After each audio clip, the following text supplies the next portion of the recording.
அனைவருக்கும் வணக்கம். இந்த வீடியோவில் இப்போ நடந்து முடிஞ்ச பப்ளிக் எக்ஸாம் அப்புறம் சப்ளிமெண்ட்ரி எக்ஸாம் இந்த 2 எக்ஸாமுடைய ஒரிஜினல் மார்க் ஷீட் எப்போ இஷ்யூ பண்ணுவாங்க, எங்கே இஷ்யூ பண்ணுவாங்க, மார்க் ஷீட் எந்த ஃபார்மேட்டில், அதாவது எந்த மாதிரி இருக்கும் அப்படிங்கிறத டீட்டெயிலாக பார்க்கலாம்.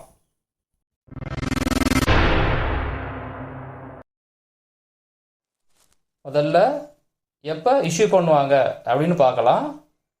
Public exam mark sheet August மாதம் இஷ்யூ பண்ணுவாங்க. Supplementary exam mark sheet October மாதம் இஷ்யூ பண்ணுவாங்க. அடுத்தது எங்கே இஷ்யூ பண்ணுவாங்கன்னு பார்க்கலாம்.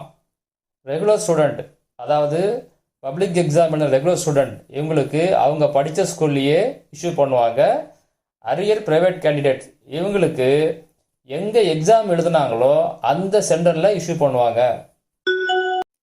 அடுத்தது மார்க் ஷீட் எந்த மாதிரி, அதாவது எந்த ஃபார்மேட்டில் கொடுப்பாங்க அப்படின்னு பார்க்கலாம். முதல்ல +1 +2. +1 +2ல் ஆல் பாஸாக இருந்தீங்கன்னா +1க்கு தனி மார்க் ஷீட்டு, +2க்கு தனி மார்க் ஷீட் கொடுப்பாங்க. அதே +1லையோ இல்லை +2லையோ உங்களுக்கு அரியர் இருந்துச்சு அப்படின்னா ஒரே மார்க் ஷீட், +1 மார்க்கு +2 மார்க் ரெண்டும் சேர்ந்து ஒரே மார்க் ஷீட்டில் வரும். அடுத்தது 12th ஓல்டு பேட்டர்ன், அதாவது 1200 மார்க்குக்கு எக்ஸாம் எழுதுகிற பேட்டர்ன். இது 2016 மார்ச்சுக்கு பிறகு நீங்கள் எக்ஸாம் எழுதியிருந்தீங்க அப்படின்னா ஆல் பாஸ்னா ஒரே ஒரு மார்க் ஷீட் வரும். ஃபெயில்னா நீங்கள் எந்த சப்ஜெக்ட் எழுதிங்களோ அந்த சப்ஜெக்ட்டுக்கு மட்டும் மார்க் ஷீட் வரும்.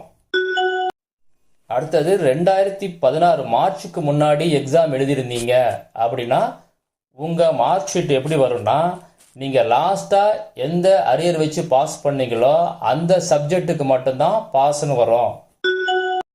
இந்த சேனலை ஃபஸ்ட் டைமாக பார்க்குறதா இருந்தால் சப்ஸ்கிரைப் பண்ணி பக்கத்தில் உள்ள பெல் ஐக்கானை கிளிக் பண்ணுங்கள். அப்போ தான் நான் போடுற வீடியோ நோட்டிஃபிகேஷன் உங்களுக்கு வரும். இந்த வீடியோ பிடிச்சிருந்தா ஒரு லைக் பண்ணுங்கள். தேவைப்பட்டால் உங்கள் ஃப்ரெண்ட்ஸுங்களுக்கு ஷேர் பண்ணுங்கள். ஏதாவது கேட்குறதா கமெண்ட்டில் கேளுங்கள்.